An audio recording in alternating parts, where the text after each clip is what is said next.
ಹಮ್ಮಿಕೊಂಡಿದ್ದ ಮಾಧ್ಯಮಗೋಷ್ಠಿಯಲ್ಲಿ ಕಾಂಗ್ರೆಸ್ ಮುಖಂಡ ಕಳ್ಳಿಮನಿ ಮಾತನಾಡಿ, ಹುಬ್ಬಳ್ಳಿಯಲ್ಲಿ ಆಗಿರುವ ಅಂಜಲಿ ಅಂಬಿಗೇರ್ ಮತ್ತು ನೇಹಾ ಕೊಲೆಯಾಗಿರುವಂಥದ್ದು ಅತ್ಯಂತ ಅಮಾನವೀಯ ಮತ್ತು ಅಕ್ಷಮ್ಯ. ಆದಷ್ಟು ಬೇಗ ಈ ಪ್ರಕರಣಕ್ಕೆ ಒಂದು ಹಂತವನ್ನು ಕಂಡು ಅಪರಾಧಿಗಳಿಗೆ ಗರಿಷ್ಠ ಮಟ್ಟದ ಗಲ್ಲು ಶಿಕ್ಷೆಯಾಗುವಂತೆ ಸರ್ಕಾರದವರು ನೋಡಿಕೊಳ್ಳಬೇಕೆಂದು ನಾವು ಒತ್ತಾಯಿಸುತ್ತೇವೆ. ಇನ್ನು ನಿನ್ನೆ ಯತ್ನಾಳ್ರವರು ಹೋಗಿದ್ದಾರೆ, ಕಾಟಾಚಾರಕ್ಕೆ ಹೋಗಿರೋ ಹಾಗೆ ಹೋಗಿದ್ದಾರೆ. ಹೋಗುವಾಗ ಒಬ್ಬರೇ ಯಾಕೆ ಹೋಗಿದ್ದಾರೆ? ಬಿಜೆಪಿಯ ಎಲ್ಲರನ್ನೂ ನಡ್ಡಾರವರನ್ನು ಕರೆದುಕೊಂಡು ಹೋಗಬೇಕಿತ್ತು.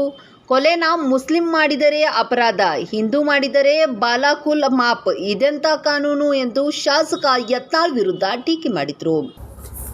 ಹುಬ್ಬಳ್ಳಿಯಲ್ಲಿ ನಡೆದಂಥ ಅಂಜಲಿ ಅಂಬಿಗೇರ್ ಕೊಲೆ ಇರ್ಬೋದು ಅಥವಾ ಹಿಂದಿನ ನೇಹಾ ಕೊಲೆ ಇರ್ಬೋದು ಅತ್ಯಂತ ಅಮಾನವೀಯ ಮತ್ತು ಅಕ್ಷಮ್ಯ.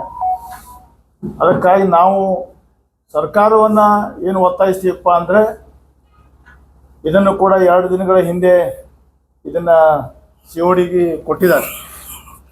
ಆದಷ್ಟು ಬೇಗ ಈ ಪ್ರಕರಣಕ್ಕೆ ಒಂದು ತಾರ್ಕಿಕ ಅಂತ್ಯವನ್ನು ಕಂಡು ಅಪರಾಧಿಗಳಿಗೆ ಗರಿಷ್ಠ ಪ್ರಮಾಣದ ಗಲ್ಲು ಶಿಕ್ಷೆ ಆಗುವಂತೆ ನಾವು ಸರ್ಕಾರದವರು ಅದನ್ನು ತ್ವರಿತಗತಿಯಲ್ಲಿ ಮತ್ತು ಅತ್ಯಂತ ಕಠಿಣ ಶಿಕ್ಷೆ ಆಗುವಂತೆ ನೋಡ್ಕೊಳ್ಬೇಕು ಅನ್ನೋಂಥದ್ದು ನಮ್ಮದು ಬಿಜಾಪುರ ಜಿಲ್ಲಾ ಅಹಿಂದ ಘಟಕದಿಂದ ಆಗ್ರಹ ಮತ್ತು ಒತ್ತಾಯ.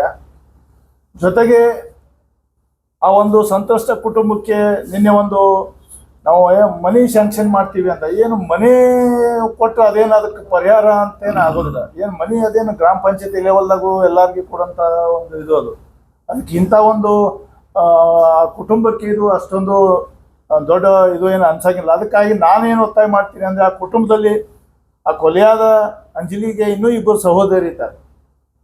ಅವ್ರಿಗೆ ಪಾಲಕರು ಕೊಡಿಲ್ಲ, ಅಜ್ಜಿಯ ಒಂದು ಆಶ್ರಯದಲ್ಲಿದ್ದಾರೆ. ಅವ್ರಿಗೆ ಒಂದು ಸರ್ಕಾರಿ ನೌಕರಿ ಆದರೂ ಕೊಡಬೇಕು ಅಂತೇಳಿ ನಮ್ಮದು ಒತ್ತಾಯ ಇದೆ ಆ ಕುಟುಂಬಕ್ಕೆ. ಮತ್ತು ನಿನ್ನೆ ಯತ್ನಾಳ್ ಅವರು ಇನ್ನೇನು ಟೀಕೆ ಬರ್ಬೋದು ಅಂತೇಳಿ ಹೋಗಿದ್ದಾರೆ. ಅದಕ್ಕೆ ನಮ್ಮ ನೇಹಾ ಇವರು ಜೋರು ಒತ್ತು ಕೊಟ್ಟಿದ್ರು, ಅಷ್ಟು ಕೊಟ್ಟಿಲ್ಲ. ಕಾಟಾಚಾರಕ್ಕೆ ಹೋಗಿದ್ದಾರೆ. ಮತ್ತೆ ಹೋಗೋ ಮುಂದೆ ಒಬ್ಬರೇ ಯಾಕೆ ಹೋದ್ರು? ಎಲ್ಲ ಬಿಜೆಪಿ ಪಟಾಲಂ ಕರ್ಕೊಂಡು ನಡ್ಡಾವ್ರನ್ನ ಕರ್ಸ್ಕೊಂಡು ಹೋಗ್ಬೇಕಾಗಿತ್ತಲ್ಲ ಇವರು. ಬರೀ ನೀವು ಹಿಂದೂ ಅಂದ್ರೆ ಕೊಲೆಯನ್ನ ಮುಸ್ಲಿಂ ಮಾಡಿದ್ರೆ ಅಪರಾಧ, ಹಿಂದೂಗಳು ಮಾಡಿದ್ರೆ ಬಾಲಕುಲ್ ಮಾಫ್, ಇದೆ ಅಂತ ಕಾನೂನು ಇದು. ಮತ್ತೆ ಇವರು ನಾನು ಗೃಹ ಮಂತ್ರಿ ಆಗಿದ್ರೆ, ನಾನು ಒಂದು ವೇಳೆ ಮುಖ್ಯಮಂತ್ರಿ ಆಗಿದ್ರೆ ಅಂತೀರಿ. ಇದೇನಾ ನಿಮ್ಮದು? ತಪ್ಪಲ್ಲ, ಇದು ಕೊಲೆನೇ. ಅದು ನನ್ನ ಜಾತಿಗೆ ಈಗೇನು ಯಾಕೆ ಚುನಾವಣೆನೂ ಮುಗಿದು ಹೋದಲ್ಲ, ಅದಕ್ಕಾಗಿ ನಿಮ್ಗೆ ಅದರಲ್ಲಿ ಏನು ಲಾಭ ಇಲ್ಲ. ಅದಕ್ಕಾಗಿ ಅದು ಯಾರು BJP ಅವರಲ್ಲಿ ಹೋಗಿ ಅವ್ರಿಗೆ ಒಂದು ಸಾಂತ್ವನ ಹೇಳ್ತಾ ಇಲ್ಲ, ಪ್ರತಿಭಟನೆ ಮಾಡ್ತಾ ಇಲ್ಲ.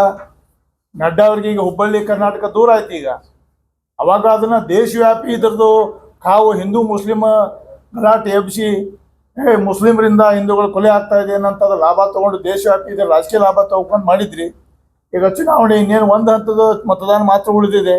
ಹೀಗಾಗಿ ನಿಮ್ಗೆ ಅಷ್ಟೊಂದು ಲಾಭ ಸಿಗಲಿಕ್ಕಿಲ್ಲ. ಅದಕ್ಕಾಗಿ ಒಬ್ಬಿಬ್ಬರು ಬಂದಾರ.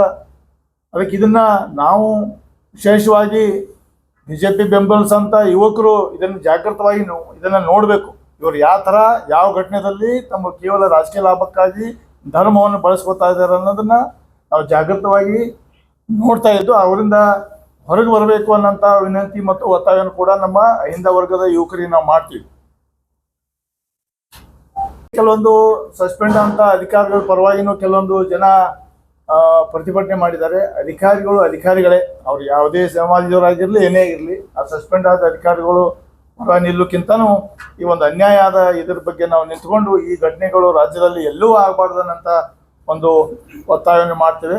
ಜೊತೆಗೆ ಅದು ಇದರದ್ದು ಹುಬ್ಬಳ್ಳಿ ಘಟನೆ ಭಾಗ 1. ನಾನು ಇನ್ನೊಂದು ವಿಜಯಪುರ ಜಿಲ್ಲೆ ಅಹಿಂದ ಘಟಕದ ಪರವಾಗಿ ಇನ್ನೊಂದು ವಿಷಯವನ್ನು ಪ್ರಸ್ತಾಪ ಮಾಡಲಿಕ್ಕೆ ಬಯಸ್ತೇನೆ. ಬಿಜಾಪುರ ಜಿಲ್ಲೆಯಲ್ಲಿ ಅಹಿಂದ ವರ್ಗದ ಜನರಿಗೆ ಯಾವುದೇ ರಾಜಕೀಯ ಅಧಿಕಾರ ಸದ್ಯಕ್ಕೆ ಇಲ್ಲ. ಮೊನ್ನೆ ದೇವರಿಪ್ಪನಲ್ಲಿ ಹಿಂದುಳಿದ ವರ್ಗದ ನೇತಾರ ಸೋತರು, ನಗರದಲ್ಲಿ ಮೈನಾರಿಟಿ ಕೊಟ್ಟಿದ್ರು ಅಲ್ಲಿ ಕೂಡ ಸೋತರು. ದಲಿತರು ಈಗ MP ನಿಂತಿದ್ದಾರೆ, ಗೆಲ್ಬೋದು, ಸಂತೋಷ. ಅದಕ್ಕಾಗಿ ಏನು ವಿಧಾನ ಸಭೆಯಿಂದ ವಿಧಾನ ಪರಿಷತ್ತಿಗೆ ಏನು 7 ಸ್ಥಾನಗಳಿಗೆ ನಡೀತಾ ಇದೆ. ಅಧಿಕಾರ ವಂಚಿತ ಬಿಜಾಪುರ ಜಿಲ್ಲೆಯ ಅಹಿಂದ ವರ್ಗಕ್ಕೆ ಇಲ್ಲಿ ಅವಕಾಶ ಮಾಡಿಕೊಡಲೇಬೇಕು ಅಂತೇಳಿ ನಾವು ಸಮಗ್ರ ವಿಜಾಪುರ ಜಿಲ್ಲಾ ದಲಿತ, ಹಿಂದುಳಿದ, ಅಲ್ಪಸಂಖ್ಯಾತ ಎಲ್ಲ ವರ್ಗದ ಪರವಾಗಿ ಕಾಂಗ್ರೆಸ್ ಪಕ್ಷದ ಮುಖಂಡರಲ್ಲಿ ಮತ್ತು ಸರ್ಕಾರಕ್ಕೆ ಒತ್ತಾಯವನ್ನ ನಾವು ಈ ಸಂದರ್ಭದಲ್ಲಿ ನಿಮ್ಮ ಮೂಲಕ ಮಾಡಲಿಕ್ಕೆ ಬಯಸ್ತೇವೆ. ಅದು ಎರಡು ಹುಬ್ಬಳ್ಳಿಯಲ್ಲಿ ಆಗಿದ್ದು. ಬಟ್ ಇದು ಕೊಲೆ ಆಗೋದಕ್ಕಿಂತ ಮುಂಚೆ ಪೊಲೀಸ್ ಕಂಪ್ಲೇಂಟ್ ಆ ಮುದುಕಿ ಮಗಳ ಜೊತೆ ಹೋಗಿ ಕೊಟ್ಟಿರ್ತಾಳೆ. ಅವ ಏನು ಹೇಳಿರ್ತಾನಂದ್ರೆ, ನೀ ಜೇರ್ಕರತ್ ನನಗೆ ಲವ್ ಮಾಡ್ಲಿಕ್ಕೆ ಒಪ್ಪಲಿಲ್ಲ ಅಂದ್ರೆ ನಾನು ನೇಹ ಮಾದರಿಯಲ್ಲಿ ಕೊಲೆ ಮಾಡ್ತೀನಿ ಅಂತ ಹೇಳಿರ್ತಾನೆ. ಆ ಕಾರಣಕ್ಕಾಗಿ ಪೊಲೀಸರು ಅವತ್ತೇ ಕ್ರಮ ತಗೊಂಡಿದ್ರೆ ಈ ಕೊಲೆ ಆಗ್ತಿರ್ಲಿಲ್ಲ. ಇದೊಂದು ಪೊಲೀಸ್ ವೈಫಲ್ಯ ಅಂತೇಳಿ ಕೂಡ ನಾನು ಖಂಡಿಸ್ತೀನಿ. ಜೊತೆಗೆ ನೇಹಾಗ ಸಿಕ್ಕಂಥ ಬೆಂಬಲ ಈ ಅಂಜಲಿ ಅಂಬಿಗರಿಗೆ ಸಿಗಲಿಲ್ಲ. ಯಾಕಂತಂದ್ರೆ ಇಲ್ಲಿ ಹಿಂದುಳಿದ ವರ್ಗಕ್ಕೆ ಯಾರು ಕೊಲೆ ಆಗ್ತಾರೆ, ಮೇಲ್ವರ್ಗದಾಗ ಯಾರು ಕೊಲೆ ಆಗ್ತಾರೆ ಅನ್ನೋದಕ್ಕೂ ಕೂಡ ಇಲ್ಲಿ ಒಂದಿಷ್ಟು ನೋಡುವಂಥ ಕೆಟ್ಟ ಮನಸ್ಸುಗಳಿದ್ದಾವೆ. ಅದನ್ನು ನಾನು ಖಂಡಿಸ್ತೀನಿ. ಬಹುಶಃ ಇವತ್ತು ಇದೊಂದಿಷ್ಟು ದೊಡ್ಡ ಸುದ್ದಿ ಆಗ್ಬೇಕಾದ್ರೆ ಇಲ್ಲಿ ರಿಪಬ್ಲಿಕ್ ಕನ್ನಡ ಅದರ ಗೊತ್ತಿಲ್ಲ ನನಗೆ, ಚಾನಲ್ದವರು ಒಬ್ಬ ರಿಪಬ್ಲಿಕ್ ಕನ್ನಡ ಚಾನಲ್ದವರು ಅದನ್ನು ಸುದ್ದಿ ಮಾಡ್ತಾರೆ. ಅಂಜಲಿ ಏನು ಪಾಕಿಸ್ತಾನದಾಗ ಹುಟ್ಟಿದಳ ಅಥವಾ ಬಾಂಗ್ಲಾದೇಶದಾಗ ಹುಟ್ಟಿದಳ, ನ್ಯಾಯ ಕೊಟ್ಟಂಥ ಬೆಂಬಲ ಈಗ ಕೊಡ್ತಾ ಇಲ್ಲ, ಏನು ಚುನಾವಣೆ ಮುಗೀತು ಅಂತೇಳಿ ನೀವೇನು ಮಾಡ್ತಾ ಇಲ್ಲ, ಅಥವಾ ನಿಮಗೆ ಮಾನವೀಯ ಮೌಲ್ಯಗಳಿಲ್ಲ ಅಂತೇಳಿ ಅವ್ರು ಸುದ್ದಿ ಬಿತ್ತರಿಸಿದ್ದು ಸ್ವಲ್ಪ ಇದು ಕಾವು ತಗೋತು.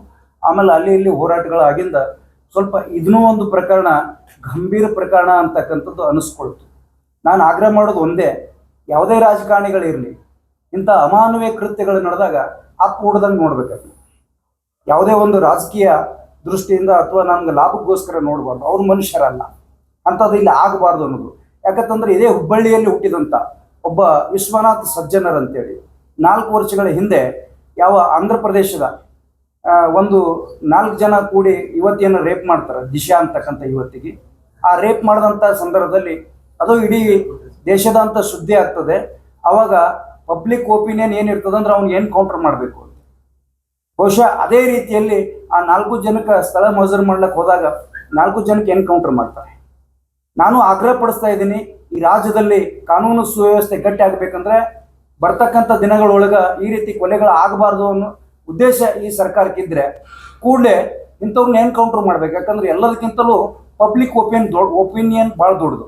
ಪಬ್ಲಿಕ್ ಎಲ್ಲರೂ ಬಯಸ್ತಾ ಇದ್ದಾರೆ, ಇಂಥವ್ರಿಗೆ ಏನು ಕೌಂಟರ್ ಮಾಡ್ರಿ, ಮುಂದಿನವ್ರಿಗೆ ಬುದ್ಧಿ ಬರ್ತದೆ. ಯಾಕಂದ್ರೆ ಕೊಲ್ಲದವನಿಗೆ ಕೊಲೆ ಆಗ್ತದಂದ್ರೆ ಮುಂದಿನವರು ಕೂಡ ಜಾಗೃತ ಆಗ್ತಾರೆ. ಈಗ ನೋಡ್ರಿ ಏನಾಗ್ಬಿಡ್ತದೆ, ನೀವು ಕೊಲೆ ಮಾಡಿ ಸರೆಂಡರ್ ಆಗಿಬಿಟ್ರೆ 3 ತಿಂಗಳ ಬೇಲ್ ಆಗಿಬಿಡ್ತದೆ. ಇಲ್ಲ ನೀವು ಹೊರಗಿನಿಂದ ಬೇಲ್ ತಗೋಬೇಕಾದ್ರೆ ಒಂದು 6-7 ತಿಂಗಳು ಹೋಗ್ತದೆ. ಜನರಿಗೆ ಸರಳ ಆಗಿಬಿಟ್ಟಿದೆ. ಆ ಕಾರಣಕ್ಕಾಗಿ ಇಲ್ಲಿ ಕಾನೂನು ಕಟ್ಟಳೆಗಳು ಬಿಗಿ ಆಗಬೇಕು. ದಿಶಾ ಕೊಲೆಯ ಏನು ಎನ್ಕೌಂಟರ್ ಆಯ್ತಲ್ಲ ಅದೇ ಮಾದರಿಯಲ್ಲಿ ಇಲ್ಲೇನು ಅವ್ಯಾತವಾಗಿ ಏನು ನಡೀತಾ ಇದೆ, ಪ್ರೇಮ ಮಾಡಬೇಕು, ಮಾಡದೇ ಇದ್ರೆ ಪ್ರೀತಿಸ್ಬೇಕು, ಪ್ರೀತಿಸದೇ ಇದ್ರೆ ಕೊಲೆ ಮಾಡ್ತೀನಿ ಅಂತಕ್ಕಂಥ ಏನು ಈ ಹುಚ್ಚು ಮನಸ್ಸುಗಳು, ಈವನ್ ಸೈಕೋ ಮನಸ್ಸುಗಳದಾವಲ್ಲ, ಆ ಸೈಕೋ ಮನಸ್ಸುಗಳಿಗೆ ಒಂದೇ ಒಂದು ಏನು ಮದ್ದಪ್ಪ ಅಂದ್ರೆ ಎನ್ಕೌಂಟರ್ ಮಾಡುವಂಥದ್ದು. ಯಾಕಂದ್ರೆ ಹಿಂದುಳಿದ ವರ್ಗಗಳು ಇವತ್ತು ಎಲ್ಲರಿಗೂ ಸಪೋರ್ಟ್ ಮಾಡ್ತಾವೆ. ಯಾರದೇ ಏನಾದರೂ, ನಾನು ಮೊದಲಿಂದ ಎಲ್ಲದರ ಪ್ರತಿಯೊಂದನ್ನು ನಾನು ಭಾಗವಹಿಸ್ಕೊಂಡು ಬಂದಂಥ ವ್ಯಕ್ತಿ, ತಳವಾರ ಸಮಾಜದ ಒಂದು ಪ್ರಮುಖ ಹೋರಾಟಗಾರನಾಗಿ ಭಾಳಷ್ಟು ಕೆಲಸಗಳನ್ನು ಮಾಡಿದ್ದೀನಿ. ಬಟ್ ನನಗನ್ಸೋದೇನು, ನಾವೆಲ್ಲರಿಗೂ ಸಪೋರ್ಟ್ ಮಾಡ್ತೇವೆ ಹಿಂದುಳಿದ ವರ್ಗದವರು, ನಮಗಾದಾಗ ಯಾರೂ ಸಪೋರ್ಟ್ ಮಾಡಲ್ಲ, ಅದು ನೋವಾಗ್ತದೆ. ಈ ವ್ಯವಸ್ಥೆ ಹೋಗಬೇಕು. ಎಲ್ಲೇ ಅಮಾನವೀಯ ಕೃತ್ಯಗಳು ನಡೆದ್ರೆ, ಎಲ್ಲೇ ಇಂಥವು ದೌರ್ಜನ್ಯ, ದಬ್ಬಳಿಕೆ, ಕೊಲೆಗಳು ನಡೆದ್ರೆ ಅದು ಯಾವುದೇ ರಾಜಕಾರಣಿ ಆಗಿರ್ಬೋದು, ಯಾವುದೇ ಆಫೀಸರ್ ಆಗಿರ್ಬೋದು, ಅದು ಅಲ್ಲಿ ಕಠಿಣ ಕ್ರಮ ತಗೊಂಡ್ರೆ ಮಾತ್ರ ಮುಂದಿನ ದಿನಮಾನಗಳಲ್ಲಿ ಇಂಥ ಒಂದು ಘಟನೆಗಳು ನಡೆಯಲ್ಲ ಅಂತಕ್ಕಂಥ ಮಾತು ಹೇಳ್ತಾ ಇದ್ದೀನಿ. ಒಂದು ಪೊಲೀಸ್ ಇಲಾಖೆಗೆ ನಾನು ಕೇಳ್ಕೊಳ್ಳೋದು ಒಂದೇನೆ, ಯಾರೇ ಬಂದರೂ ಅವ್ರದ್ದು ಏನದ ಕಂಪ್ಲೇಂಟ್ ತೊಗೊಂಡದು ವಿಚಾರಣೆ ಮಾಡುವಂಥದ್ದಿಲ್ಲ. ಈಗ ಯಾರು ರೊಕ್ಕ ಕೊಡ್ತಾರ ಅಲ್ಲಿ ಕಂಪ್ಲೇಂಟ್ ಆಗ್ತಾವೆ. ಪೊಲೀಸ್ ಇಲಾಖೆಗಳು ಭಾಳಷ್ಟು ನಮ್ಮ ಫೋನ್ ಬರ್ತಿರ್ತಾವೆ ಹುಡುಗರು, ಸರ್ ನಾವಿಲ್ಲಿ ಬಂದೆವು, ನಮ್ಗೆ ಹೊಡೆದಾರೆ ಕಂಪ್ಲೇಂಟ್ ತೊಗೊಳಕತ್ತಿಲ್ಲ. ಅದೇ ಬೇರೆ ವ್ಯವಸ್ಥೆಯಲ್ಲಿ ಬಂದುಬಿಟ್ರೆ ಅವ್ರು ಏನೂ ಮಾಡಾರೆ ಕಂಪ್ಲೇಂಟ್ ತೊಗೊಂಡು ಒಳಗೆ ಹಾಕಿರ್ತಾರೆ. ಅದಕ್ಕೆ ಗೃಹ ಇಲಾಖೆ ಪೊಲೀಸರಿಗೆ ಕಟ್ಟುನಿಟ್ಟಿನ ಏನು ಕ್ರಮ ತಗೋಬೇಕು. ಇವತ್ತು ಹೆಂಗೆ ಈಗ ಅಲ್ಲಿ ಸಸ್ಪೆಂಡ್ ಮಾಡಿದ್ರೆ ಅಲ್ಲಿ ಕೊಲೆ ಆಗಿ ಹೋಗ್ಬಿಡ್ತು, ಆದ್ರೆ ಈ ಸಸ್ಪೆಂಡ್ ಅಲ್ಲಿ ಪೊಲೀಸ್ ಅಧಿಕಾರಿಗಳು ಮಾಡಿದ್ದು ಇನ್ನು ಅದಕ್ಕಿಂತಲೂ ಮುಂಚೆ ನಾಳೆ ಇಂಥ ಘಟನೆಗಳು ನಿಮ್ಮ ವ್ಯಾಪ್ತಿಯಲ್ಲಿ ಆದ್ರೆ ಅದು ನಿಮ್ಮ ಮಾನದಂಡ ಅಂತಕ್ಕಂಥದ್ದು ಯಾರು ಅಲ್ಲಿ ಪೊಲೀಸ್ ಕಮಿಷನರ್ ಇರ್ತಾರಲ್ಲ ಅಂಥವ್ರಿಗೆಲ್ಲ ಆದೇಶ ಆಗಬೇಕು ಸರ್ಕಾರದಿಂದ ಅಂತಕ್ಕಂಥದ್ದು ನಾನು ಮನವಿ ಮಾಡ್ಕೊಳ್ತಾ ಇದ್ದೀನಿ. ದಯವಿಟ್ಟು ಈ ರಾಜ್ಯದಲ್ಲಿ ಯಾವುದೇ ಪಾರ್ಟಿಯಿಂದ ನೋಡದೆ ಮನುಷ್ಯತ್ವ, ಮಾನವೀಯತೆ ಇರೋರು, ಮಾನವೀಯ ಮೌಲ್ಯಗಳು ಕುಗ್ಗಬಾರದು, ಇಂಥ ಅಮಾನವೀಯ ಕೃತ್ಯಗಳು ಆಗಬಾರ್ದು ಅಂತಕ್ಕಂಥ ದೃಷ್ಟಿಯಿಂದ ರಾಜಕಾರಣಿಗಳಾಗಿರ್ಬೋದು, ಅಧಿಕಾರಿಗಳಾಗಿರ್ಬೋದು, ಸಂಘಟನೆಯವರಾಗಿರ್ಬೋದು, ಎಲ್ಲರನ್ನ ಮನುಷ್ಯರ ರೀತಿಯಲ್ಲಿ ನೋಡ್ರಿ. ನಾವು ಕೂಡ ಎಷ್ಟು ದಿನ ಇರ್ತೇವೆ ಬಿಡ್ತೇವೆ ಗೊತ್ತಿಲ್ಲ, ಆದರೆ ಇರೋ ತನಕ ಹಿಂಗೆ ನಾವು ಬಟ್ ಮಾಡಿಸ್ಕೊಂಡು ಹೋಗಬಾರ್ದು. ಯಾವುದೇ ಒಂದು BJP ಹಿಂದುತ್ವ ಪರವಾಗಿ ಅದನ್ನ, ಕಾಂಗ್ರೆಸ್ನವ ಅಲ್ಪಸಂಖ್ಯಾತರ ಪರವಾಗಿ ಅದಾನ ಅಂತಕ್ಕಂಥದ್ದು ಹೊರಟು ಹೋಗ್ಬೇಕು.